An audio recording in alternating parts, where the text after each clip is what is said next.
Okay, so a recording has started. Now let's deep dive into it. Sir, So will you be sending the recordings or we have to take the recording? no. I have started recording. Recording will be shared with you later. Okay, so on the email ID or how That will will be you figured share out. it? Don't worry about that. You will Okay. get the recording. Okay.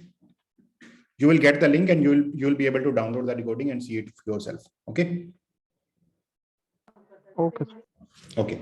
Yeah. So yes. So let's start. So let's first discuss what is the need of computing and what is all that is needed to run computing powers. So let's suppose I am trying to build a website and you are an engineer whom I hired, and I ask you that I want to create a e-commerce website. Let's suppose I am creating a website, new cart.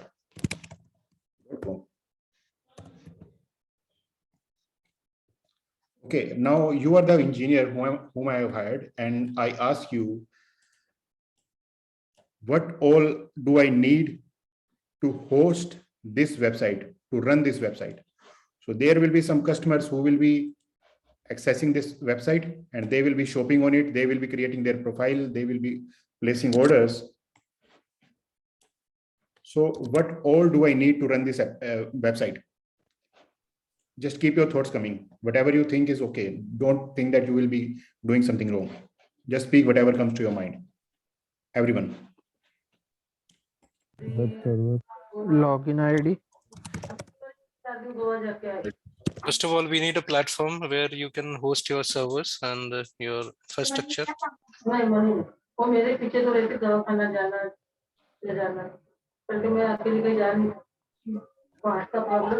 host. Okay. Any other thoughts? Database.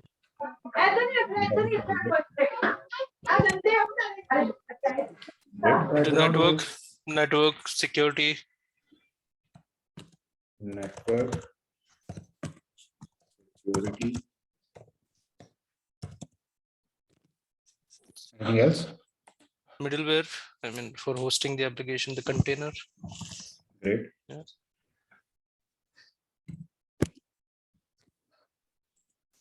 Okay, these are some great inputs. So let's deep dive into it. Now, see, when you are running a business like this or a website, customers will be coming to you, they will be accessing the website. Now, it is all these inputs that I received from you are absolutely correct. There will be need of a computing power which will accept the incoming request, process it, and return with a required output, right? So I need a server which can listen to incoming request. I need some compute resources which can process the incoming request and who can return the request. I mean, return with a valid response. So for this, I need a computing power. So computing power includes, let's keep on writing here. So compute means you need the CPUs, you need the RAM, and you need the disk, right? If you take it 3-tier architecture, you will need a web server, you will need an app server, and you will need a database. At least this is a bare minimum simplistic example of an application. Okay, so web server will listen to the incoming application, incoming request. App server will process the request, and in database, everything will be stored. The database regarding this customer, it's his past orders, his current orders, and whatever products are available on the website. All these will be can be in a very simple form contained on these servers. So on all these, we need compute, CPU, RAM, and disk. Now, you have identified that you need all this, but where will you put all this? The first thing that you need to do is you need to create an infrastructure. By infrastructure, I mean you will need a building in which you will have all the racks and all set up, right? On infrastructure, you will have a building on which you will create the setup, on which you will create racks, server racks.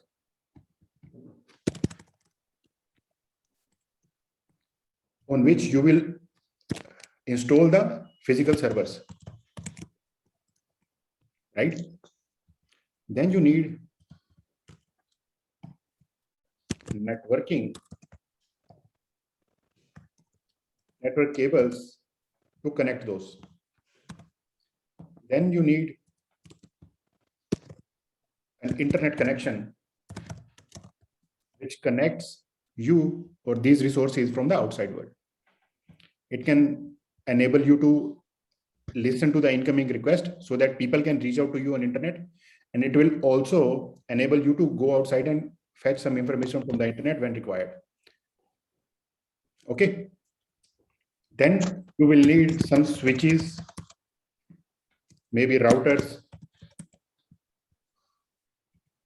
So internet connection will be coming from the ISP. ISP is internet service provider. It can be Airtel, or maybe in Pakistan you have Telenor. So these kind of providers are called internet service providers. Then you will need to set up security. By security, there are multiple meanings of security. There is data security, there is network security, and there is peripheral security as well. So let's suppose you have created a building in which you are hosting the servers. Let's suppose there is no security. Someone comes and steal all your servers and runs away. So that is also a form of security, right? On top of that, you will need this is all you need to run a setup which is called a data center. Correct?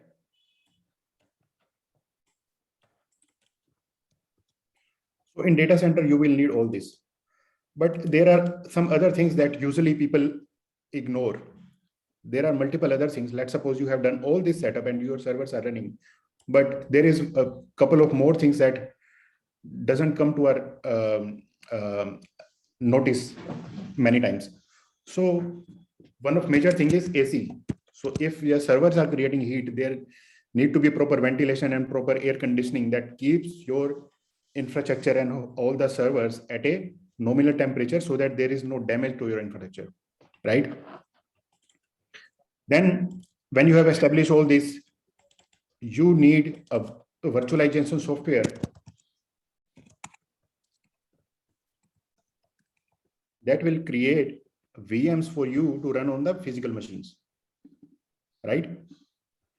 If anyone has any inputs or any question, you can feel free to interrupt me anytime. The more you ask the questions or the more you interrupt, the more beneficial this session is going to be for everyone. Okay. Can we add in a load balancer also? Sure. Great point. So load balancer can be a physical device as well as a software as well, acting as a load balancer. There are multiple types of load balancer, but that's a thing to be discussed in the future. Okay, so once you have set up all this, you are ready to host a website. The website is not developed yet. The developer will develop it, and then you will deploy it, and then you will be able to run it. But before that, when you are setting this up, there are multiple other challenges that you have to deal with. There are commercial challenges, not technical. For example, you have to take some certifications.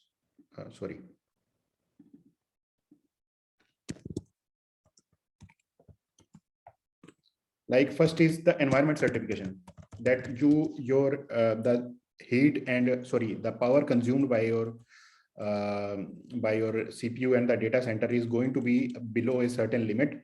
Only then the environment, there is a department for that will provide you the clearance that you can run your data center. Then there are other security related certifications that you will have to acquire in order to be able to commercially run your data center. So there are multiple other certifications. There is an NCPI certification, and if you are running a data center in Europe or America, there are certain other regulations that you'll have to fulfill, so that you get an approval from the government to run this data center. Okay, so the point is you have to deal with a lot of things outside of these technical things and all. Okay, any questions so far? No, sir. Okay, okay, so we'll move ahead.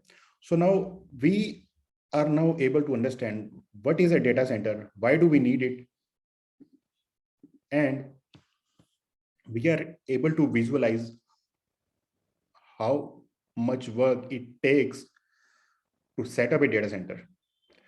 Now, when this data center is up, we can get our developers who will be creating the website, which they will be creating the code which we will deploy on the app server.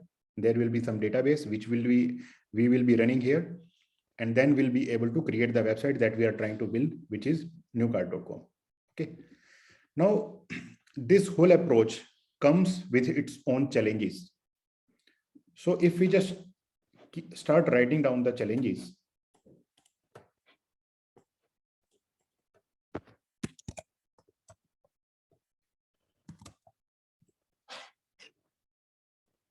Can anyone give an idea what can be the challenges associated with this approach? Any inputs are great. Power failure. Cost, power failure, like this. Sorry, what was the other point? Like power failure. Someone said that power Power failure. failure. That's it.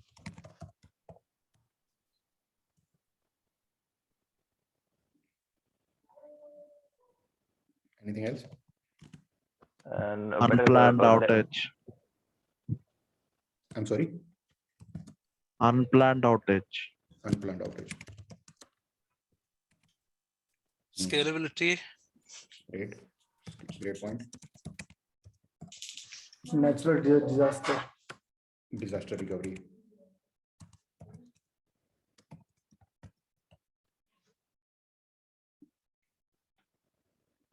Okay, so these all are great points. I'll just keep here for reference, and I'll start writing it again. So in my language, what all inputs you have provided are great.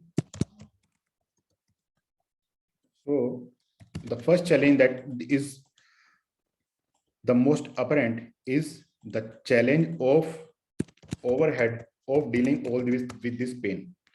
So you'll have to hire people who will be running a purchase department, who will help you acquire all these physical devices, acquire the building, and then purchasing it to your name. Okay, there are other things as well which we have not covered, is a DNS name, an SSL certificate, a domain name. All these things eat up your cost, and they need money and time both.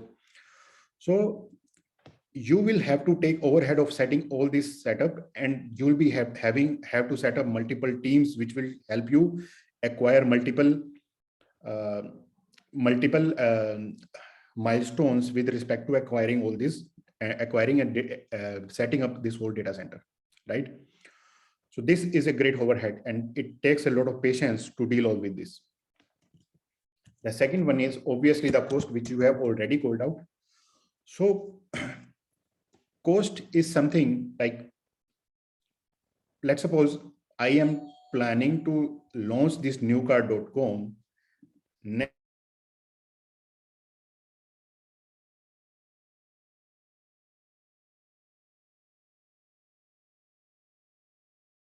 to be able to launch the website in June. I am getting alert that my internet connection is unstable. If you just feel any kind of disturbance in my voice, just call it out. Okay. So see, the website is going to be launched in June 2022, but I have to start very much in advance so that I can be able to run this application in production in June 2022. So maybe I'll have to plan at least 1 year in advance so that all these things can be sorted out, right? So let's suppose I am able to set up the data center in March 2022, but my website will be go on the first time I will deploy the website on it June 22. So for 3 months I'll be paying the cost, right? So that's just one part of it. There are multiple other factors how it will affect my cost. For example, let's suppose I am launching the website in June 2022. Okay. Till then, I will have to hire some people who will help me acquire all this, who will take this overhead on my behalf, and I will be paying salaries to all of them, right? So cost have multiple factors, and you'll get more points on how this cost keeps on increasing when we discuss further points. So cost is a major point. Third is capacity planning. Now, right now, I am just planning to launch a website. I am not sure that how many customers will keep on coming to me, right?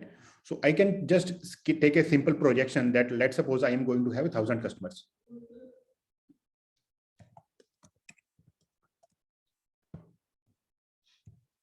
So what I'll do is I'll set up this data center with respect to 10,000 customers.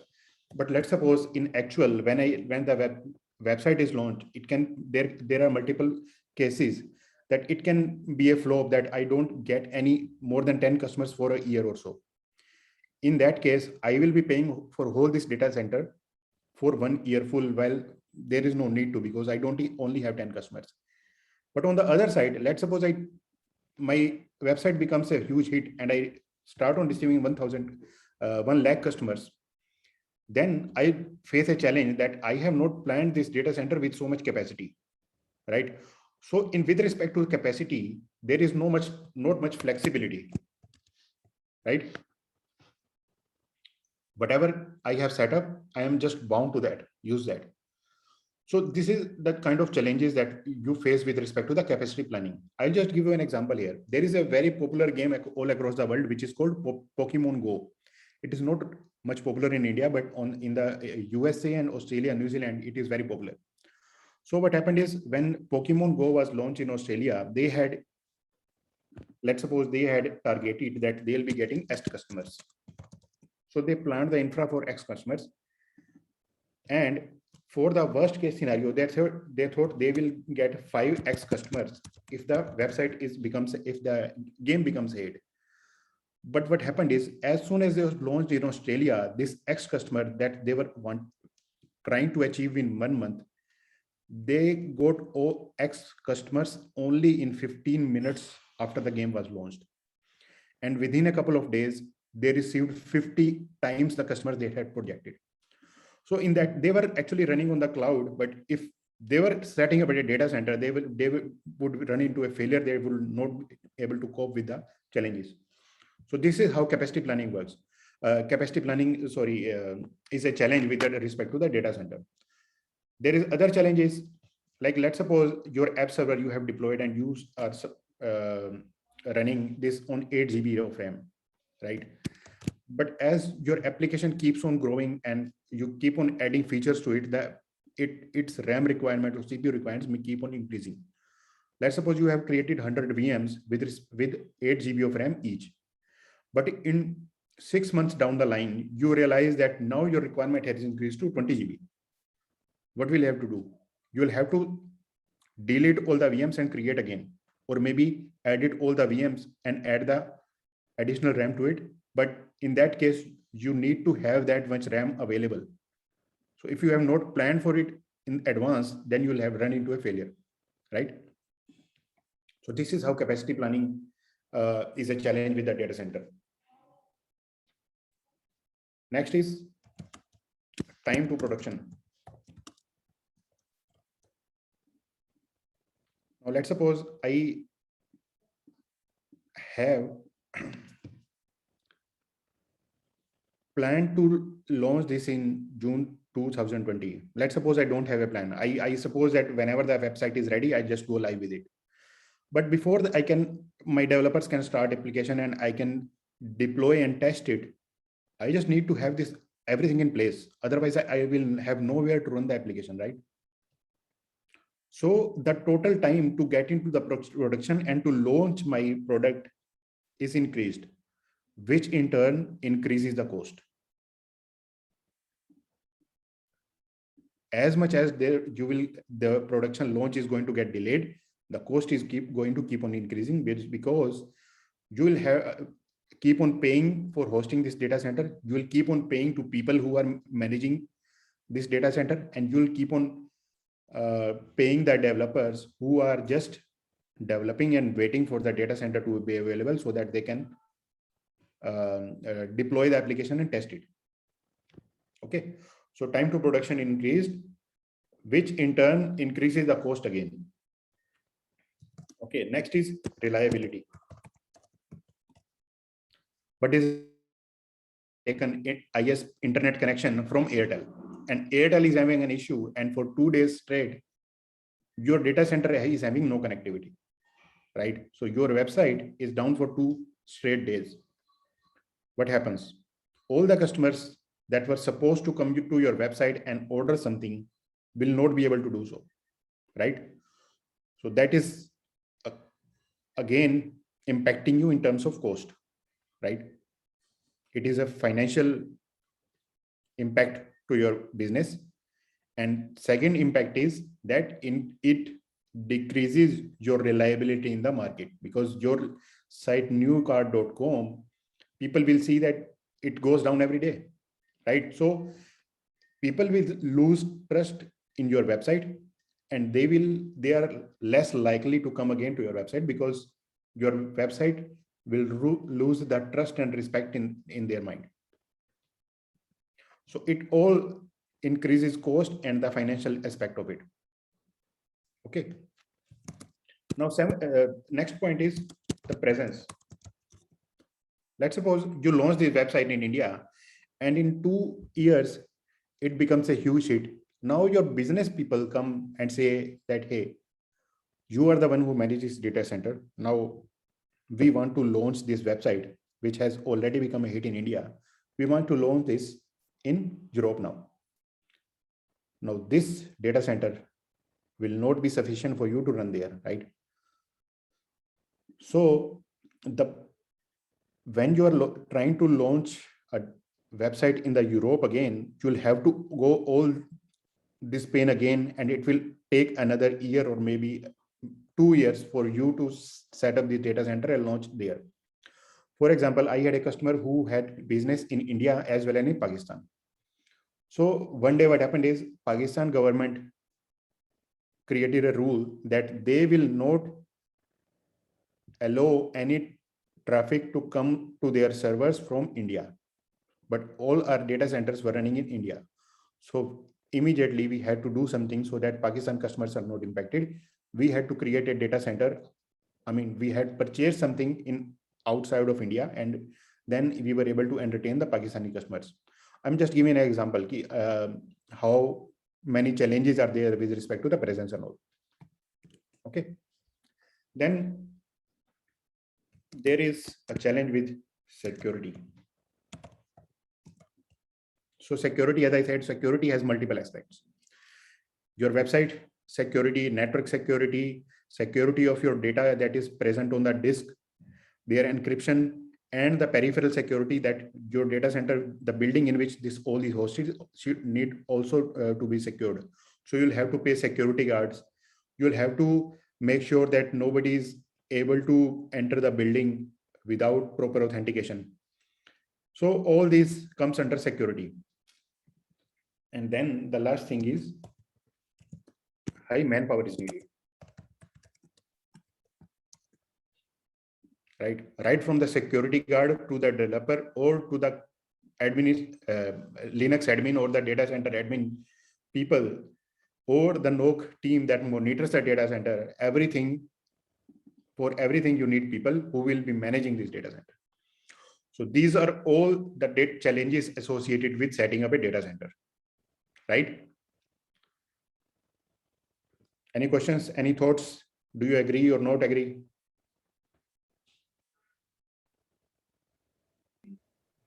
Sorry?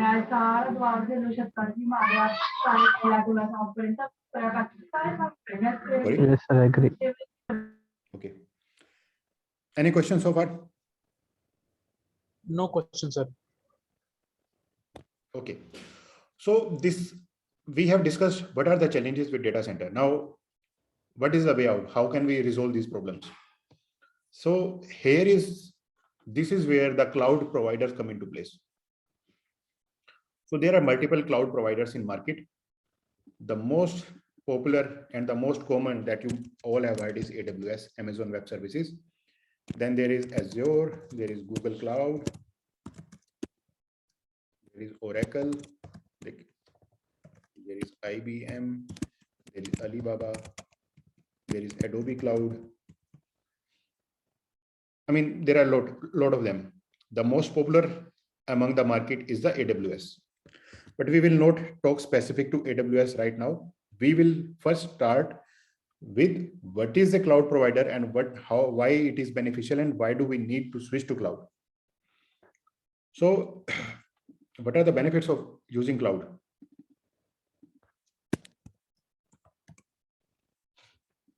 So benefits, the first thing is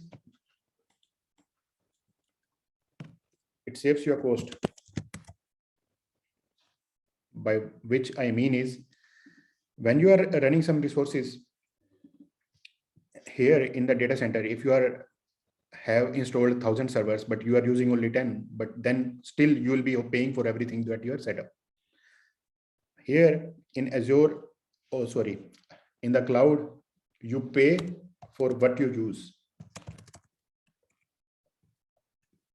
right? So there is no cost for the building rent. There is no cost to pay for the security guards. There is no cost to pay for the operators, admin and all. So all that saves you cost, and the cost is also simplified to you. Instead of managing 10 different things, you are simply paying to the cloud provider for using their resources, right? Second thing is the speed.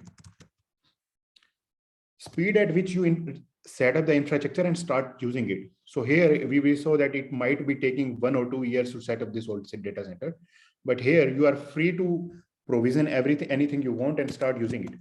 So provision in minutes and start using it, right? Then scale. So you are free to create as many VMs as you want. Of course, there are some limitations with respect to what cloud provider can provide to you, but for most of the businesses, the scalability is not a challenge. They are free to scale their infrastructure as and how much they want. Okay, so I am running 100 servers and Diwali sale is coming. So I know on Diwali, there will be a lot of customers who will be logging into my website and they will be creating extra orders. So for that, if I need to increase my servers from 100 to 200, cloud gives me that option that I can scale at any time. Okay. 4 is performance. How is performance a point here? So what happens is these cloud providers have very high bandwidth through which their zones are connected and which reduces the network latency and all. And they have virtualization softwares which can create VMs for you in a matter of seconds and they can provide to you. So there are multiple aspects in which the performance is increased. Then there is security.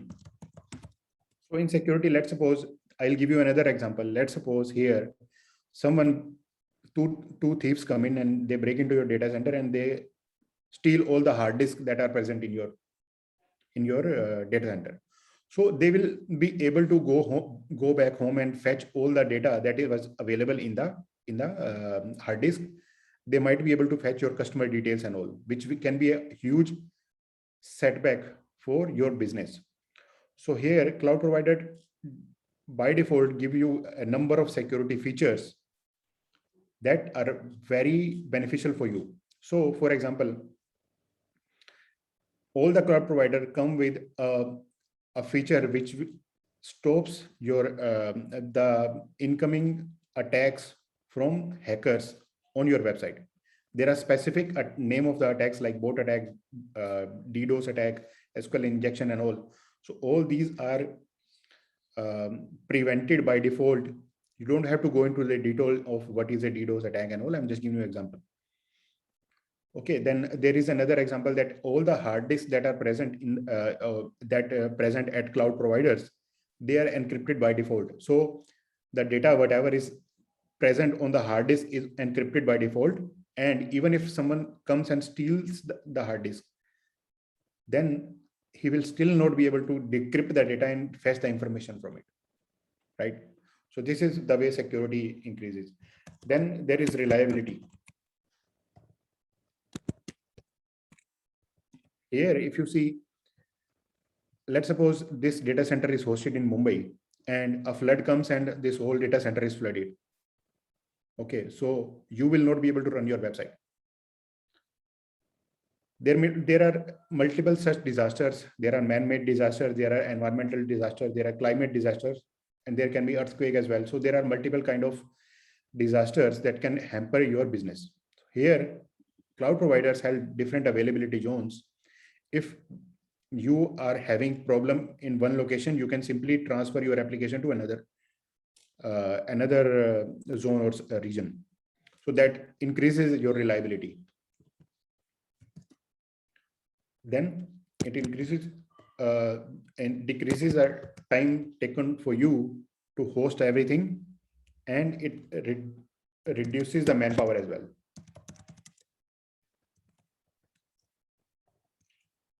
So these are the benefits of cloud provider. But cloud provider, what is cloud provider? Cloud provider is an organization that helps you, that actually gives you the ability to run these compute resources on their premises. I mean, everything is set up on their behalf. You just come and start using the compute resources. Okay, this is a cloud provider. Any questions so far?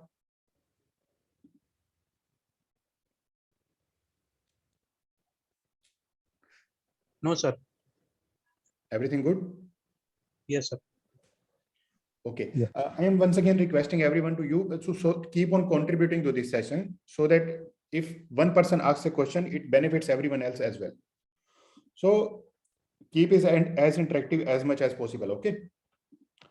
Now we have learned what is cloud provider and what is the benefit.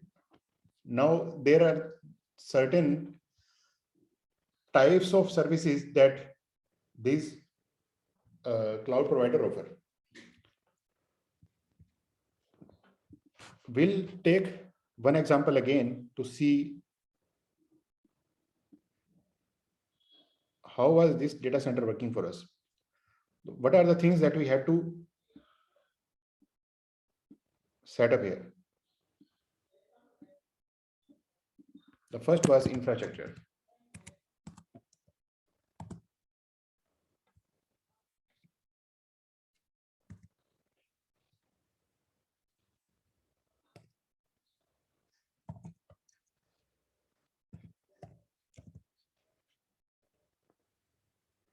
So infrastructure means the underlying building that you purchased or rented. On top of that, all the setup, the rack setup you did, the security of around you set up, the build, the AC and all. So all that comes into infrastructure. The next thing you had to set up is the networking, internet connection, how the servers connect to each other, that everything with respect to that. Then you had to set up the server machines.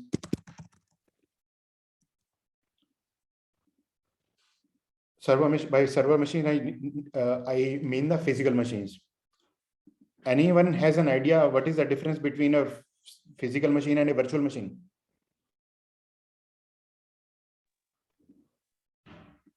Anyone?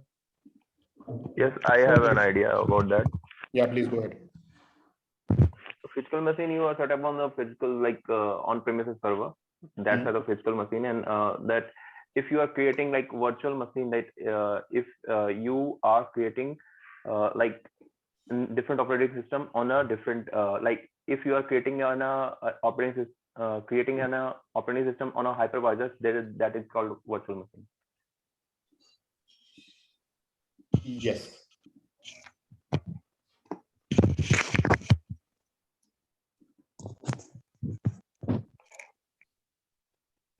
So what happens is, if you have a server machine, like I am running, I have this laptop on which I am presenting this. So this this may act as a server. And now if what virtualization does is, virtualization enables you to have physical machine resources. Let's suppose this has 10 CPUs. No, 10, let's suppose 100 CPUs.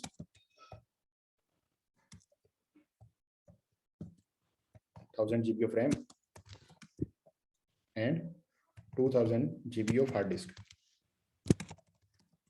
So what virtualization enables you to do is, you can create different machines on this physical machine, and you can use them to run different application isolatedly.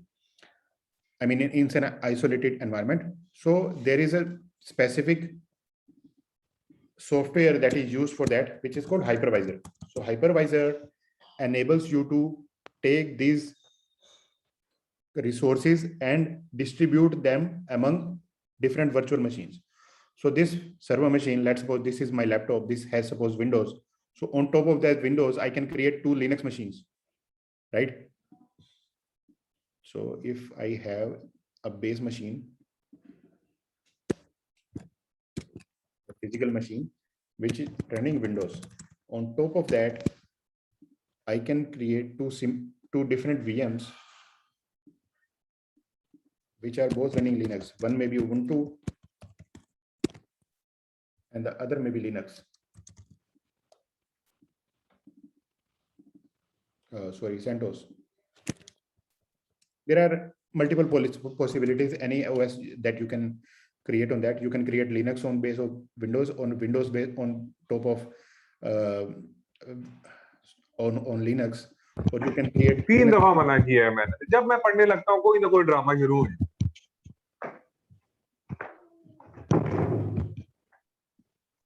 Okay. Yeah. So this is virtualization that you need so that you can create different VMs for yourself out of these server machines. So you need a virtualization software.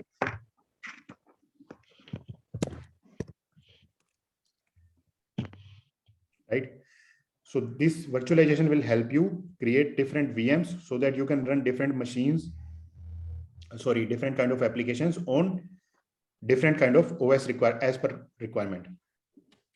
On top of this virtualization, you will install operating system, OS. And on top of OS, you will install middleware. And on top of middleware, you will have to ensure that those applications that you are deployed on the OS are. What is middleware? I'm sorry. What is middleware? Okay. See, in technical terms, middleware has actually 2 meanings. So middleware is actually the applications that you install on top of the OS, right? But in the IT industry, OS usually, middleware is usually termed as these applications that we install, web server, app server, and all. Okay. So if you're getting a VM, Linux VM, you will not get a web server on that. You will not get a Java application on that. You will create your own application and deploy over that. So that is the the application that you are installing on top of the OS that you got. Like Nginx servers kind of a things, all those Exactly. middleware. Exactly. Okay. Okay. So that let's suppose I'll just route it down here. Web server, this is Nginx or maybe Apache web server. So this is part of, this is an example of a middleware. App server may be a Java application running on Tomcat or maybe on or JBoss. Okay. So these kind of things.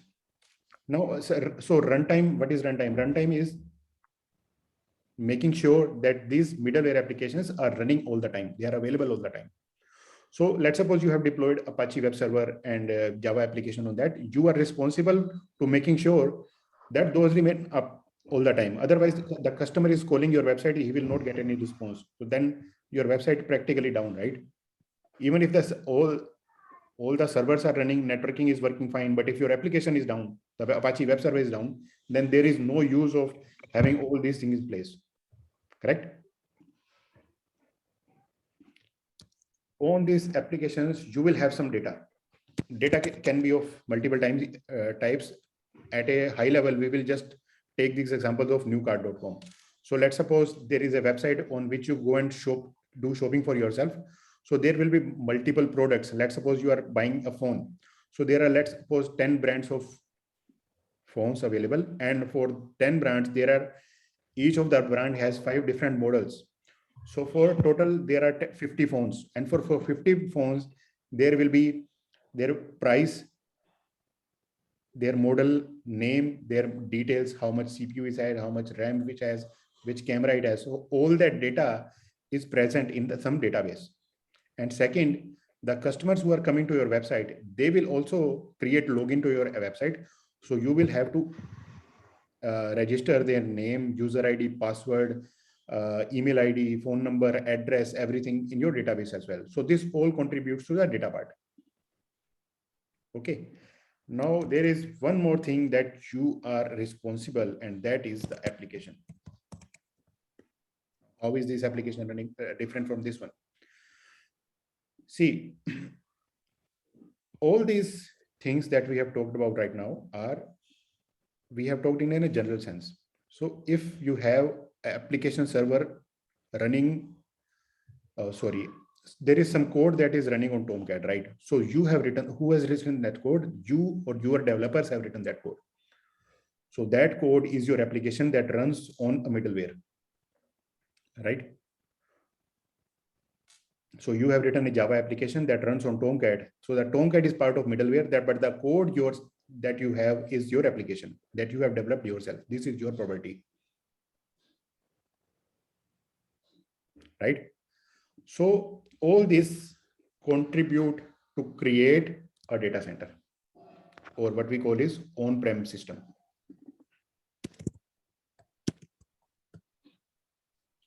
It is on premises, but we call it on-prem in short.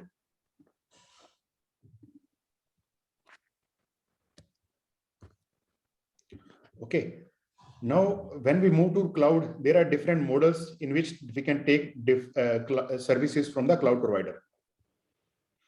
So now let's suppose we move to the cloud.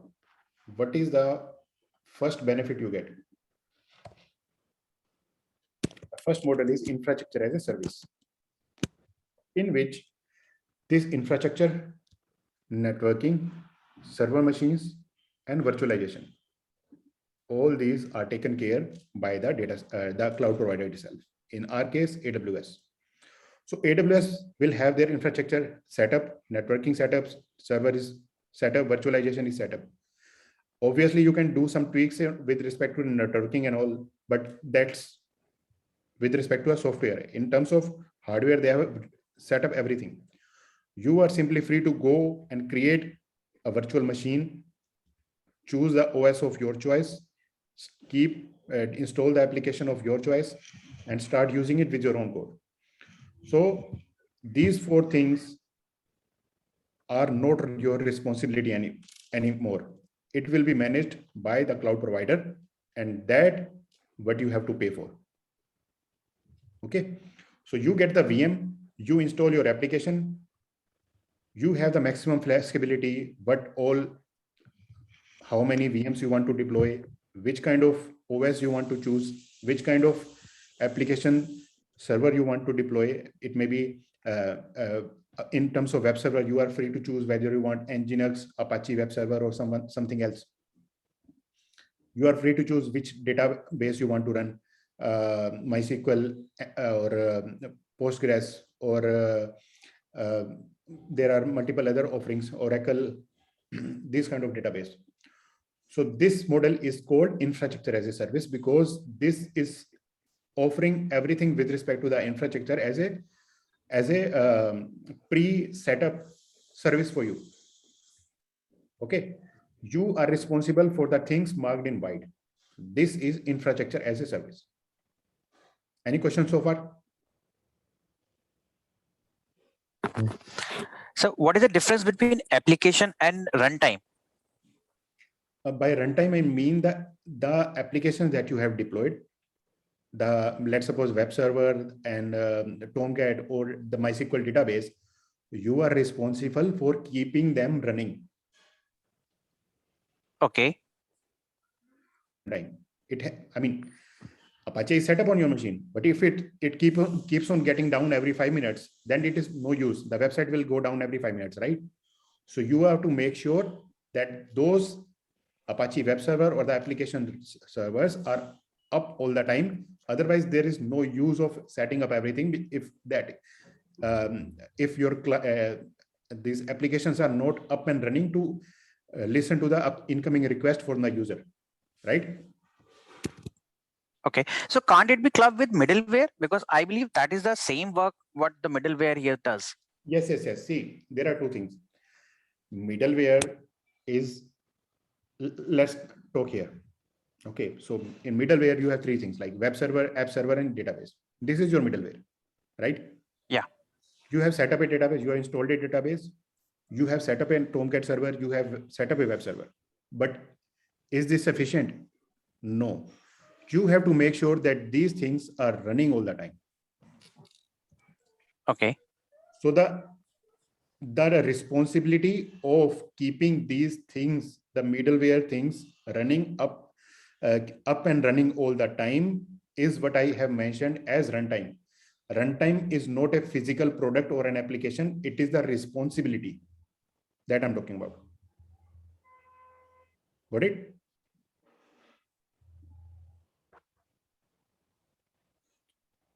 Got it? Fine. Hello. Yes. Okay. So what are the examples of IaaS, EC2 instances, the VMs that we create? That is an example of infrastructure as a service. Now, as we move ahead from left to right, the responsibility from our shoulders keep on decreasing, and the cloud takes the responsibility of manage everything. The next model is platform as a service. Here, the OS, middleware, and runtime, these all responsibilities are taken care by the cloud provider. Now we will understand what is the difference between middleware and runtime. Now let's suppose here, if you are running Apache web server and that Apache goes down, it is your responsibility to bring that up back again, right? But here, the cloud provider, the application that is offering, it is their responsibility to keep that up and running. For example, you are using RDS.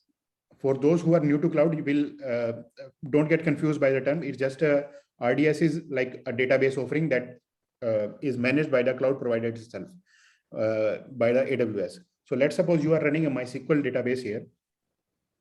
Now, to keep that MySQL database up and running is your responsibility. If that database goes down, it is your responsibility to keep up and running again. the cloud provider is not going to come and restart MySQL for you, right? Here, cloud provider offers you a up and running database, which means you are only supposed to use that MySQL database. The cloud provider is supposed to manage that database, its maintenance, and keep it up and running. When we will go and discuss this database system, then you will get complete clarity. As of now, just assume that we are not in the past offering the customer. We are the customer who are taking services from the cloud provider. We are not responsible for the application runtime. It's the cloud provider who will make sure that application is running all the time. Right? The service is running all the time, up and all the time. So this is platform as a service. Here you get the infrastructure as well as the software to run your application and for application development. Other example of it can be AWS Lambda, which we'll obviously discuss later. Okay. The third thing is service as a service. Now let's take a step back and look at the difference between IaaS and PaaS.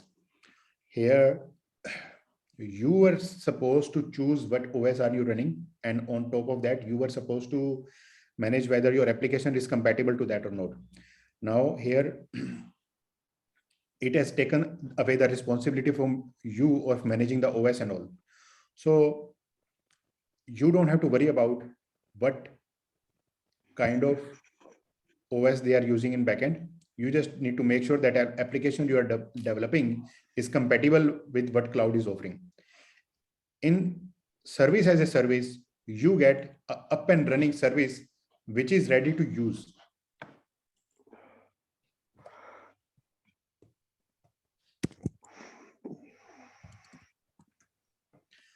For example, if you are using Gmail, do you ever care if Google is running Gmail on Linux server or Windows server?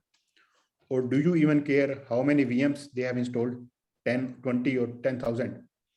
Or do you care what application they are running in the backend? It is a Java application or Apache or something else.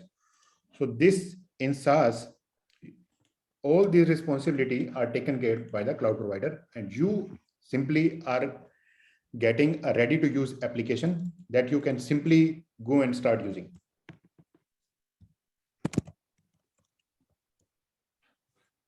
Okay, so here in these models combined with the on-prem data center system, when you keep on, sorry,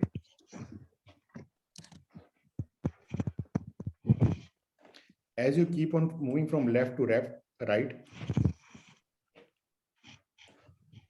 you keep on shedding the responsibility from your shoulders.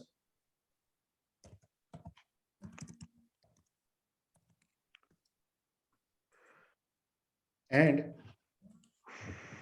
the cloud keeps on taking the responsibility. Okay, so you'll have to accordingly pay for that. So these are the different models that cloud providers offers. So any questions so far? Any inputs?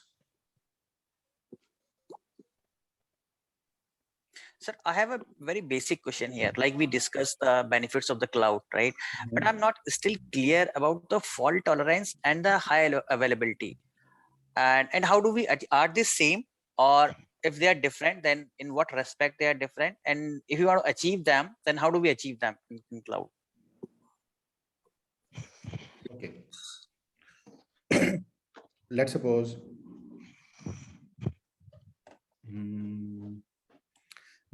I have set up this data center in Mumbai itself. Okay. Now, let's take the example of flood again. Now, a flood comes in Mumbai as this data center is not functional anymore. It is not in a state, we are not in a state to run the data center. What will happen? My application is going down, right?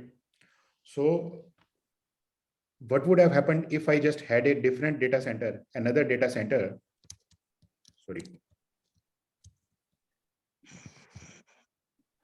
This is in Delhi and this is in Mumbai. So let's suppose I was running two data centers, one in Mumbai and one in Delhi. In that case, even if the Mumbai data center goes down, the data center in Delhi is still able to serve the customers, right? Yep. So this is called the high availability. Okay. So similarly, what happens is we will keep on explore and as we'll go and explore the cloud model, you will come to know that these cloud providers offer high availability in terms of region and zones. Those who are already familiar to cloud will know what are region and zone, but we are going to discuss this in the next session.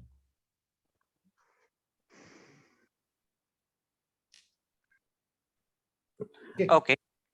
So, I mean, there are multiple ways to achieve high availability. For example, let's suppose I have a data center running in the database running in one place, and this cloud provider offers you a replica of that up and running replica of that database in another place.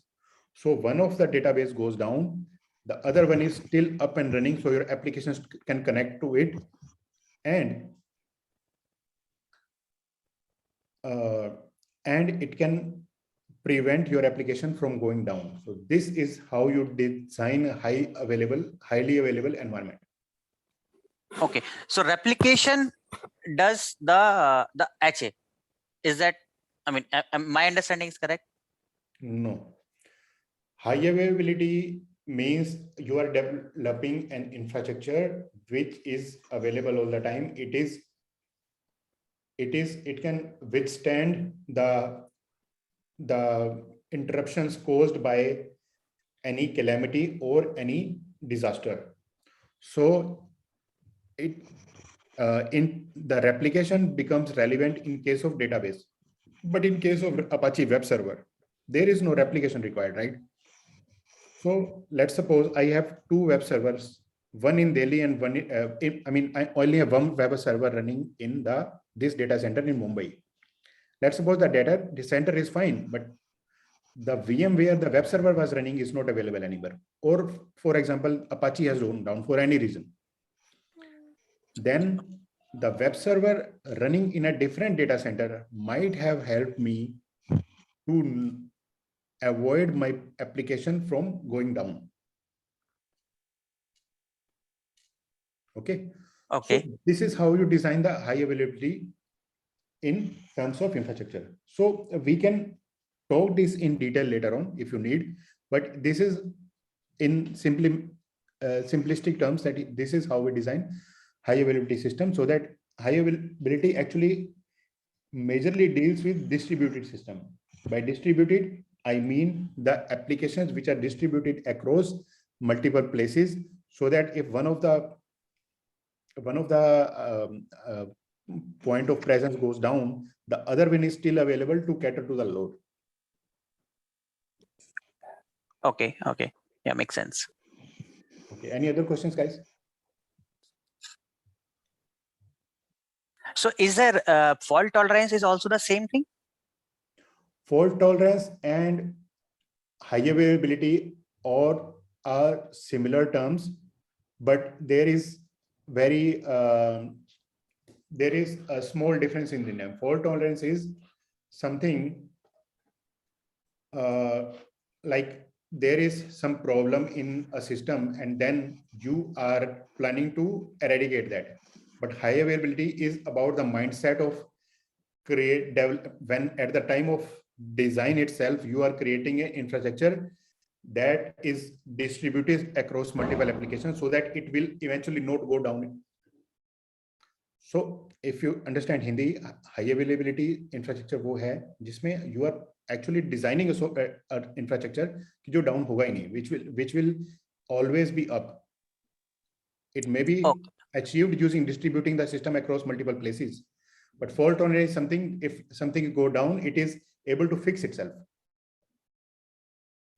Okay, so if I rephrase what you have just said, so fault tolerance is mainly related to the application which are being running on the cloud, and HA is mainly deals with the cloud provider like AWS or Azure. See, Infrastructure which is being both these terms are not specific to the cloud, but these are generic terms which we talk about designing a system. It may be in a data center. You can create 3 data centers for yourself in Mumbai itself, and if one of them goes down, the other one is able to serve the load. So that is also a high available environment. Within the data center itself, if one of the, high availability is a term that has no boundaries. You can take it as, specific to your requirement itself. Let's suppose you have a data center that is supposed to run inside Mumbai only and not outside of Mumbai due to any government applications, right? Inside that, now you cannot create a different data center, but within the same data center, you can create multiple web servers on different physical systems, so that if one of the physical system goes down, the other physical system is able to keep the Apache web server up and running. So that is also a form of high availability. Don't take it of a term that is completely limited to a particular cloud provider or something. Okay. High availability is kind of a mindset that you have to generate, have to implement when you are designing such systems. Yeah. Okay. Thank And you. Thanks a lot. Cloud providers offer such infrastructure and services which are by default able to serve at a high availability. Okay. Yeah. As we keep on exploring the offerings offered by AWS, you will keep on getting more and more clarity on how this thing might have offered in having a high availability application and all. So you will keep on, these doubts will clear as you keep on studying different offerings for the cloud provider. Okay. Thank you. Yep, sure. Thank you. Thanks a lot. Any other questions, guys?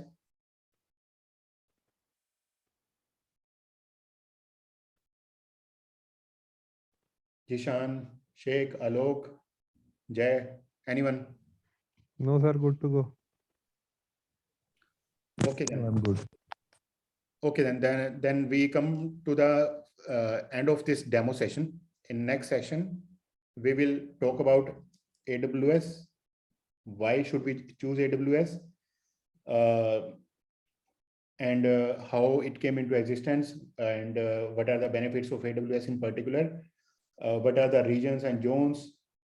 And we will try to create a free tier account on the AWS cloud, and we'll see how the console looks like. All these things will be talked about in the next session. I hope you found this section worthy enough, and you. I have a question. I sent you a message, chat section. In chat, okay.